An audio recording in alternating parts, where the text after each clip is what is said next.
Hey guys, I'm Strider. Welcome to my second episode of Because We All Need More Dailies, my series where I rush through ToS patch notes and changes on a less than daily schedule. IMC is finally adding more endgame content, specifically a new raid and new endgame gear. And Velcoffer's now you have 60 minutes to complete an increasingly more difficult raid with Velcoffer's cubes. These cubes drop new level 360 equipment mats, Velcoffer costumes, Velcoffer cards, and other loot. When players enter the dungeon that cursed with Velcoffer's curse, a passive debuff that scales to get worse. It increases by 1 stack per second, and at 100 stacks, the erosion debuff is applied and continues to get worse as time goes on. The debuff is further amplified at stage levels. At stage 1, there are no additional effects. At stage 2, you receive damage every 5 seconds, which scales with whatever stage you're on. At stage 3, you also suffer extra on-hit damage. At stage 4, nearby allies are affected by the erosion debuff. At stage 5, you are CC'd every 10 seconds for 3 seconds. You get no silver or XP for clearing Velcoffers, and your party can only use 5 soul crystals, and if you fail to get a cube, you're given back your dungeon entry. To get new 360 gear, collect spirit fragments from Velcoffer cubes and take them to the new blacksmith in northeast Vidimian. Alternatively, you can also roll weapons and armor from the cubes in addition to accessories which can only be found in the cubes. To complement the new gear, IMC added a new stat system which allows players to add special effects to sets of legend tier items. Refer to the link in the description for details. Transcendence has received an overdue overhaul. Transcendence values now only increase by 10% instead of 20% for all equipment. Attack and defense values of all equipment are now 1.5 times what they were in weapons and 1.7 times what they were in armor. Armor enhancement increments have also been increased by 1.25 times. Transcendence will also be reset and all busted gems refunded.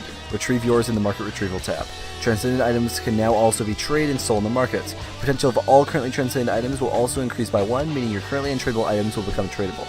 Salus has also been adjusted. You now only receive 1 gem for Salus missions regardless of token use. Every day, 3 characters on your team will get Sister Ice Gift, which gives 2 cubes, and completed gem drop rates have also been greatly increased in busted cubes. This only takes effect on new cubes, so there isn't a point in hoarding old ones. Shard drop rates have also been tripled in hunting grounds, and elite monsters now have a 10% chance of dropping extra shards when defeated. In addition to TBL and Territory Wars, they've added Gemstone Feud, a mode where you compete for useful items. You cannot enter as a party, you must be level 350 above, and it opens 4 times a day as shown on the screen. To play, you compete against the enemy team to kill monsters and destroy crystal stones to collect as many gemstones as possible, and then exchange it for points at the end NPC.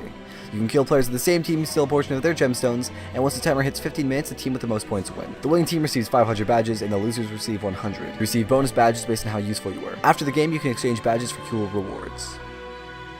The Gear Up Festival is here for almost all characters. Experience 50% Transcendence discounts on even-numbered Transcendence stages. Exchange your gems in Clepeda or Orsha for attribute points, a diamond anvil, or a rank or stat reset voucher.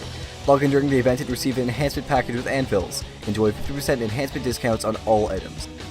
In another event, you can find secret true crystals in the areas shown on the screen. Hunt mobs for 5 minutes and you may see a secret crystal appear. Destroy the crystal and receive a movement speed buff, or attribute points, and if you're lucky, a true crystal cube.